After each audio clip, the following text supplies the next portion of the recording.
좀 앞으로 바짝 당겨가지고 뒤에 오는 사람들이 앉는데 불편함이 없도록 당겨주세요. 예.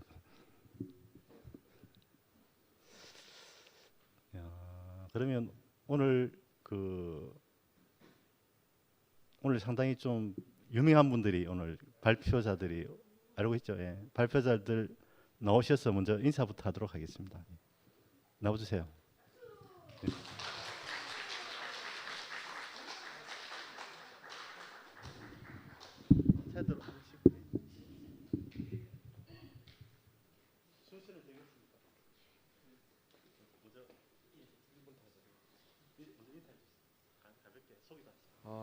저는 올해 47, 요즘 한국 나이로 만이 아니고 55, 57. 아유, 와.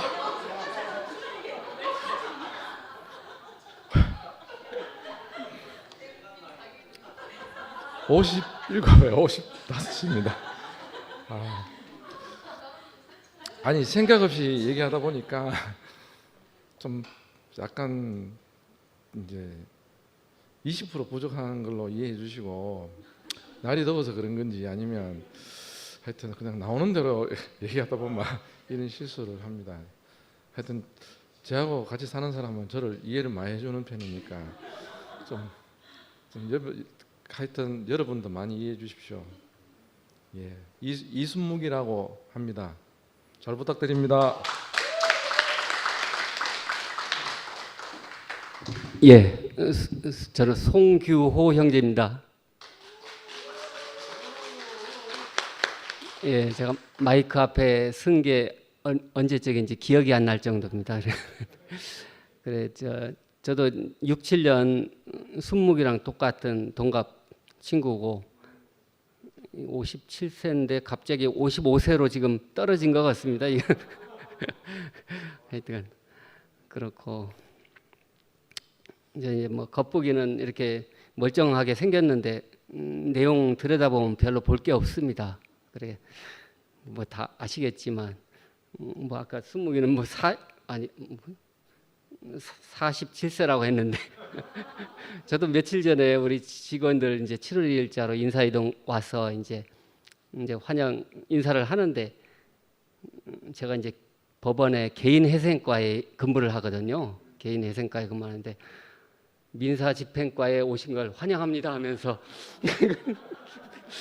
그래 이제 허우대는 좀 멀쩡한 편인데 이게 좀 사람들 앞에 서면 긴장이 되고 하니까 좀 애교로 좀 봐주시고 이렇게 잘 봐주십시오. 예, 감사합니다.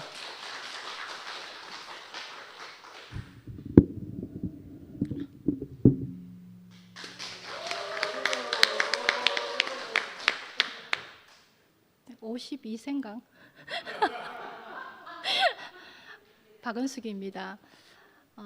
오늘 제가 준비한 내용은 하여튼 어떻게 될지 모르겠지만 그거는 제가 생각할 때 좀 불안하거든요.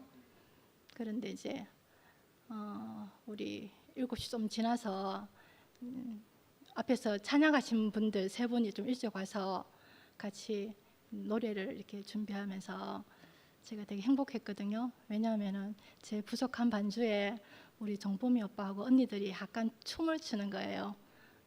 참 이런 분들하고 제가 함께 교회에 사는 게 너무 행복하고, 이상하게 이렇게 교회 앞에 있으면 왜 이렇게 행복한지 모르겠습니다. 네, 잠시 후에 뵙겠습니다.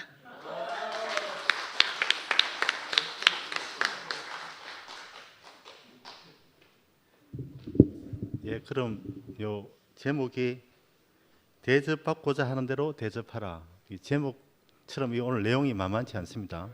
예, 잘 듣고 오늘 좋은 시간 되도록 하겠습니다. 예.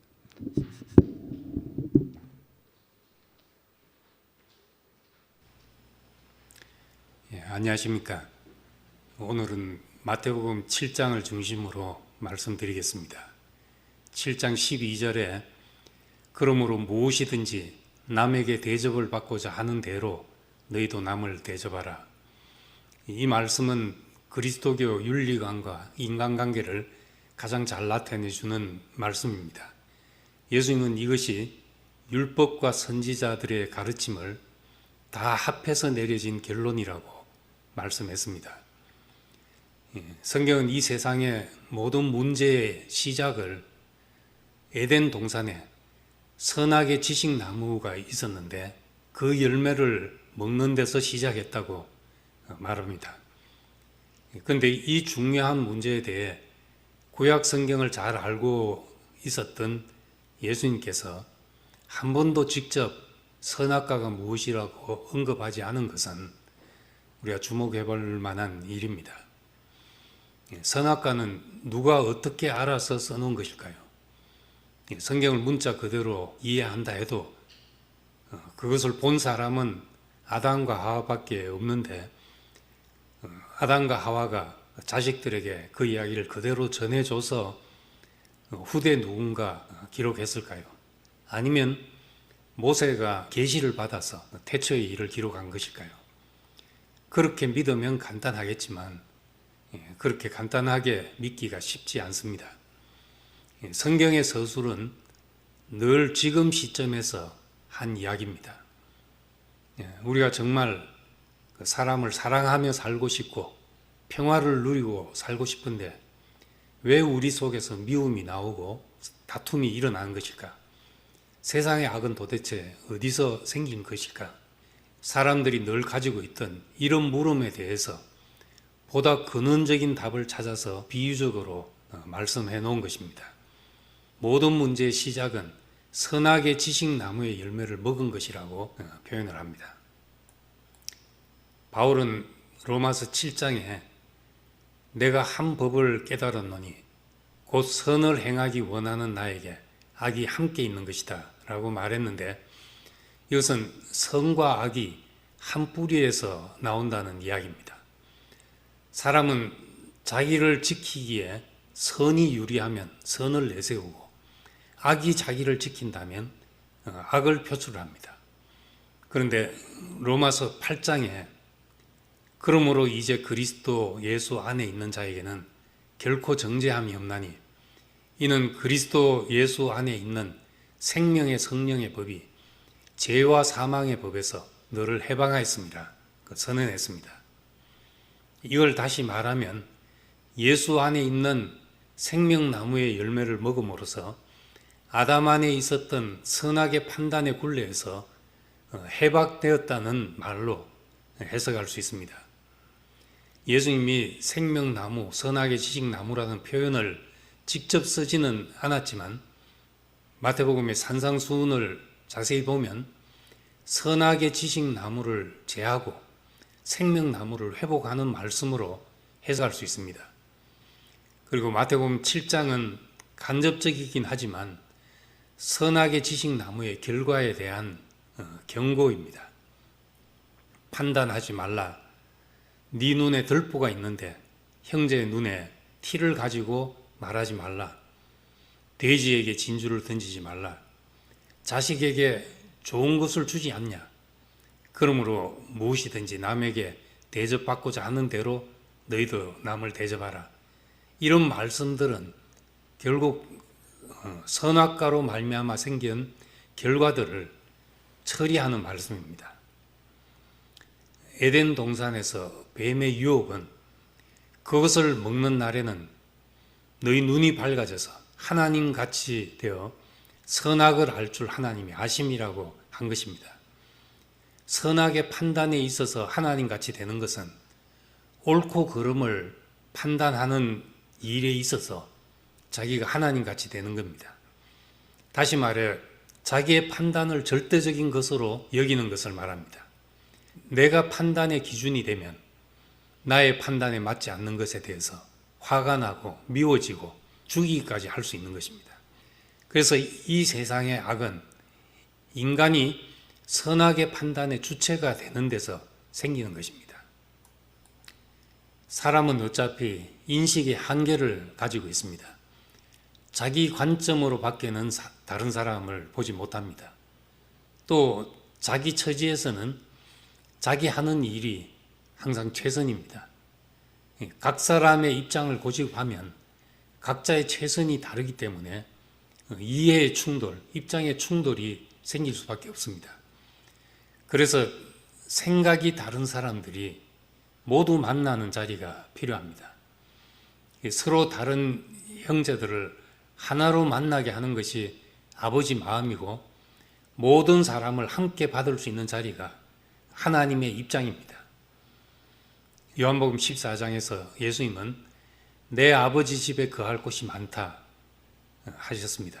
그리고 내가 너희를 위하여 처소를 예비하러 가노니 가서 너희를 위하여 거처를 예비하면 내가 다시 와서 너희를 내게로 영접하여 나 있는 곳에 너희도 있게 하리라 라고 말씀했습니다. 아버지 집이라는 것을 공간으로 이해하면 오해가 생깁니다. 이것을 입장의 변화로 보면 우리의 생각이 넓어질 수 있습니다. 아버지 입장으로 가서 생각하면 거처가 넓은 사람이 됩니다.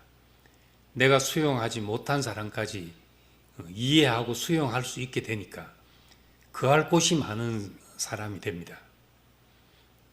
시편 84편 말씀 역시 하나님 입장을 잘 말해주고 있습니다. 주의 제단에서 참새도 제 집을 얻고 제비도 새끼들 보금자리를 얻었다. 미물들까지라도 함께 거할 수 있는 거처가 된다는 말입니다. 우리 인격 안에서 거할 곳이 많은 사람이 되면 얼마나 복된 일이 되겠습니까? 우리에게서 선악의 판단이 내려놔지면 우린 넓은 사람이 되고 많은 사람이 거할 수 있는 인격이 됩니다. 선악을 판단하는 일의 주체가 되면 미움과 다툼과 분열이 생길 수밖에 없기 때문에 우리의 최종적인 판단이 하나님에게 있어야 하는 겁니다. 그래서 선악과를 먹지 말라고 하셨습니다. 다시 마태복음 7장으로 돌아가면 1절에 네가 판단받고 싶지 않다면 남을 판단하지 말라 말씀합니다. 흠을 덜추거나 실패를 꼬집거나 잘못을 비판하지 말라는 말입니다. 내가 한 비판은 부메랑이 되어 나에 대한 판단으로 돌아온다고 말합니다. 3절에는 자기 눈에 들보는 못 보고 남의 눈에 티를 보고 괴로워한다고 말합니다. 사실은 내 눈에는 티가 들어가도 괴로운 것이죠. 다른 사람 눈에 무엇이 있고 한 것은 내게 괴로운 것이 아닙니다. 내 생각이 괴로운 것입니다. 사람은 누구라도 생각이 미치지 못하는 부분이 있기 때문에 허물이 없는 사람은 없습니다. 어떤 각도에서 보면 내가 전혀 보지 못하는 허물들이 내게서 나타날 수밖에 없습니다. 남이 하는 잘못을 내가 지금 하고 있지 않다고 해서 나는 다른 사람이라고 생각할 수 있습니까? 그럴 수 없습니다. 사람 속에는 모든 가능성이 잠자고 있을 뿐입니다. 나는 그런 상황을 만나지 않아서 드러나지 않았을 뿐입니다. 그래서 어떤 사람이든 용서와 긍휼이 다 필요한 것입니다. 6절 말씀에는 거룩한 것을 개에게 진주를 돼지에게 던지지 말라고 말합니다. 개에게 거룩한 것, 돼지에게 진주가 무엇이겠습니까? 값진 것이지만 원하는 것이 아니지요. 좋은 것이지만 원치 않는 것. 그것이 사람에게는 판단과 충고와 비판 같은 것입니다. 다 옳고 소중한 말이지만 옳은 말이라고 그 사람에게 다 유익한 것이 아닙니다.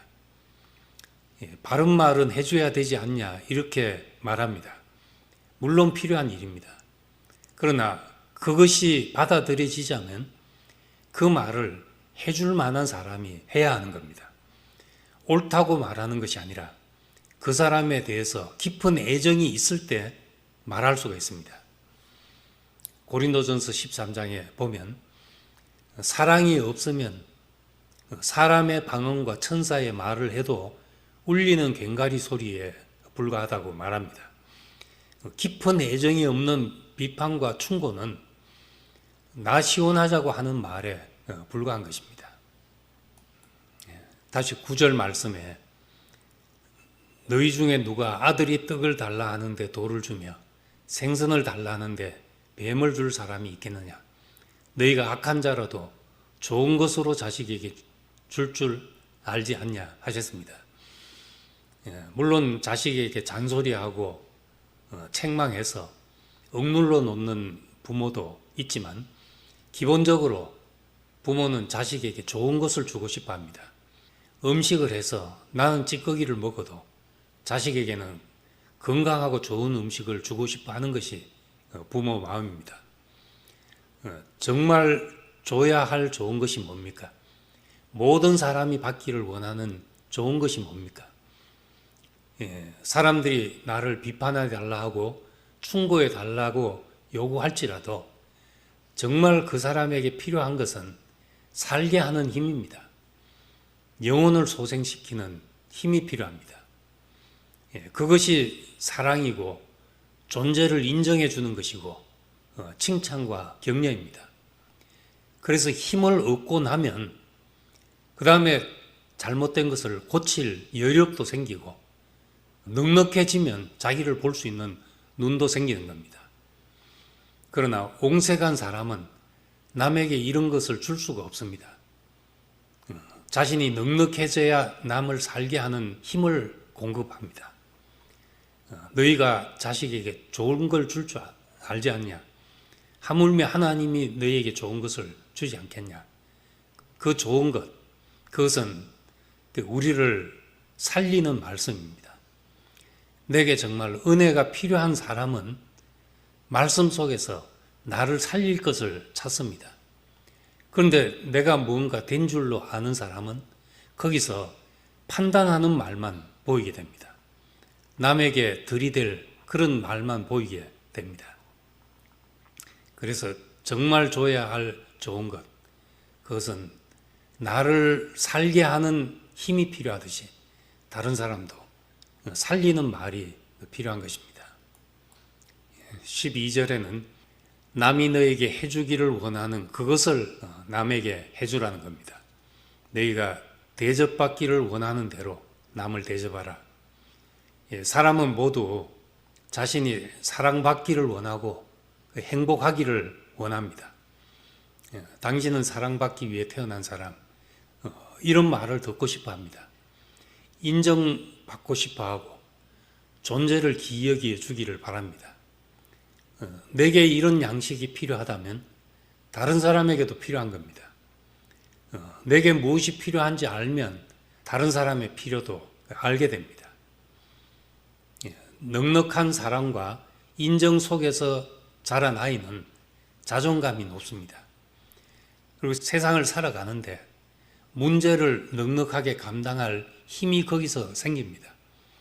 그런데 세상에서 문제를 일으키는 사람들의 경우 대부분 낮은 자존감 때문에 생긴 문제였다는 것을 생각하면 사랑받고 인정받고 칭찬과 격려를 받는 일은 매일 양식을 먹는 것만큼 소중한 일입니다. 그래서 사람에게 정말 필요한 것을 줄 아는 사람, 사람이 목말라 하는 것을 줄 아는 사람은 어디 가든지 필요한 사람이고 어디 가든지 사람을 살리는 힘을 공급하는 사람이 될 것입니다. 우리에게 뿌리 내린 선악의 지식의 나무가 뿌리 뽑히고 내 판단이 최종적이고 절대적인 것이 아니라는 것을 받아들이면 다른 사람을 있는 그대로 보게 되고 기다리게 되고 다른 사람이 원하는 것을 주는 넉넉함이 생깁니다. 우리에게서 선악과를 처리하시고 거할 곳이 많은 사람이 되게 하신 것을 감사드립니다. 감사합니다.